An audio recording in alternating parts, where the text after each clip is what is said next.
Welcome to today's news wrap up. Let's dive right into the top stories making headlines today.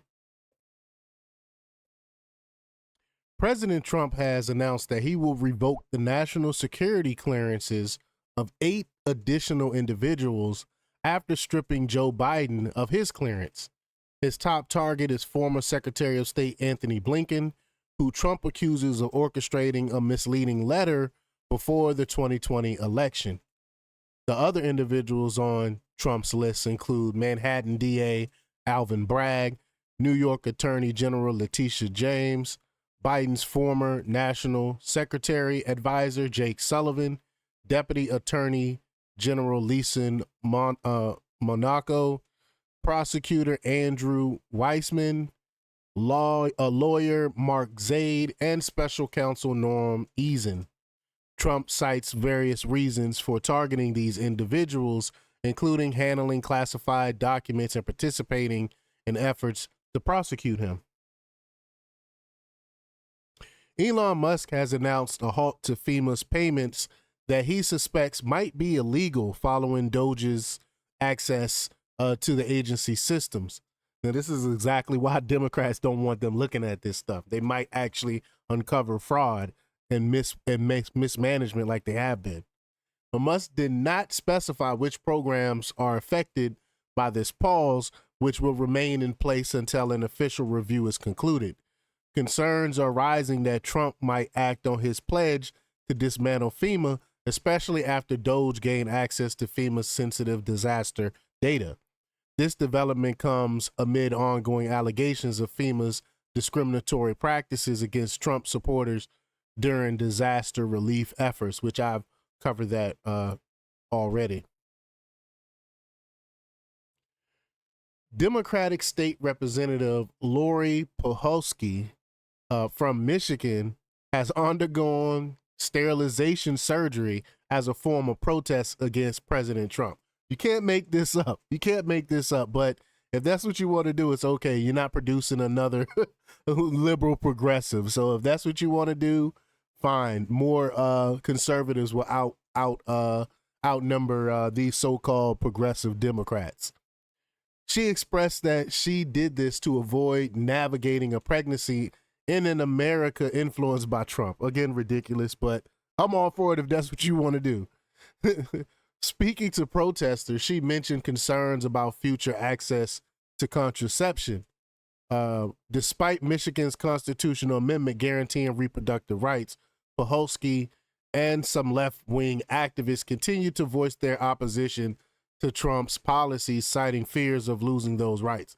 So progressive Democrats, leftists, if y'all want to go ahead and sterilize yourselves, go ahead and do it. President Trump has received praise for allowing work centers for disabled adults to continue operating despite criticism for those concerned about the lower wages these workers receive. They don't understand is lower wages because they have to pay to have people watch over them to make sure they're doing the work correctly, and they work a little bit slower than normal. I shouldn't say normal, wrong word. They work a little bit slower. It takes a little bit more work to help these people work. So of course they're gonna get paid less because they produce less. I mean, it's common sense. But Representative Glenn Grotman highlighted that these centers offer a sense of community and pride for disabled individuals who may struggle to find other employment. And it's true, they do struggle to find employment. In fact, when I used to do in-home counseling, I worked with a lot of people from this population and helped them find jobs in places like this that would hire individuals that were disabled and had issues. So I think it's a wonderful thing. But the centers provide opportunities for people with disabilities like spina bifida and Down syndrome to earn money and form social connections, which I'm all for. Trump's decision reverses efforts from the previous administration to shut down these facilities. They're just wrong. They're just wrong on this issue. Republican Representative Josh Breachin from Oklahoma is advocating for a complete repeal of the Inflation Reduction Act as part of the budget reconciliation process. He argues, and I agree with him, that this would fulfill a campaign promise by Donald Trump and save hundreds of billions of dollars. However, there is resistance, of course, from within the Republican Party, the rhinos, as well as from green energy companies benefiting from the law's tax credits. Breachin believes that eliminating these subsidies is essential for achieving energy dominance and stopping taxpayer support for what he considers uneconomical green energy sources. And I 1000% agree with this. Elon Musk is rumored to be spending $40 million on several Super Bowl ads to highlight government waste uncovered by the Department of Government Efficiency. The ads aim to show the public how much fraud, abuse, and wasteful spending has been eliminated in recent weeks. Social media speculation suggests Musk is using his own money for these commercials, which will air during the Super Bowl on February 9th.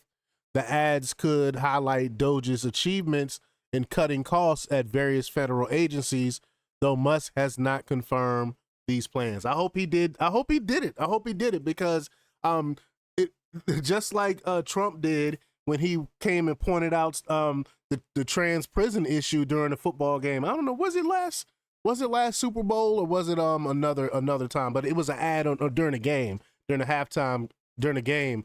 And even Charlemagne the God had to come out and say, wow, this is effective because I never knew we were paying for transgender inmates to get sex changes. So these tactics work. So you be able to inform a lot of Americans of what's really going on and sidestep the mainstream media for pushing out their propaganda to continue on feeding the deep state, the administrative bureaucratic state. A bombshell report published by WikiLeaks reveals that the United States Agency for International Development, or USAID, has funneled nearly $500 million into a secretive, non-governmental organization called Internews Network. The NGO operates a global news propaganda matrix, working with thousands of media outlets and journalists worldwide while supporting social media censorship initiatives.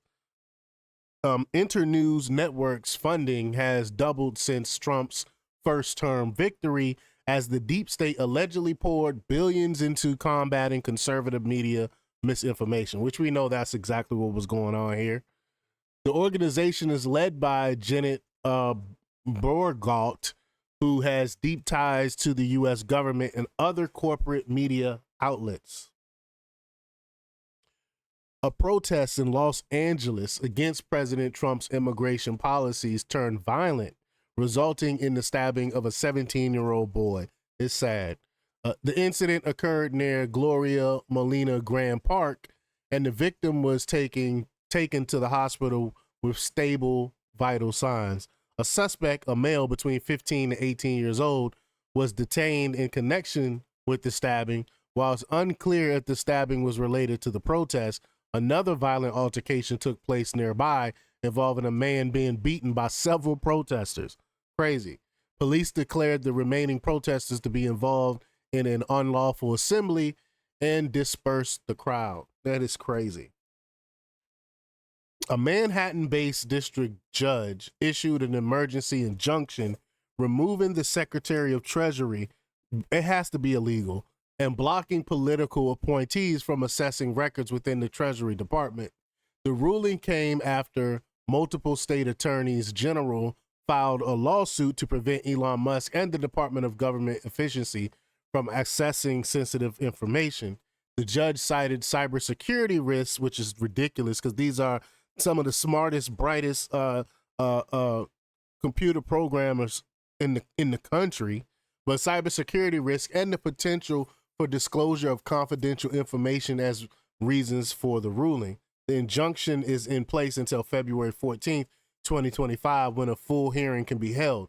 Critics argue this judicial activism will likely be overturned, but is intended to delay federal audits. Why do they not want audits so bad? They are so afraid of their fraud being exposed to the American people is what I believe is going on.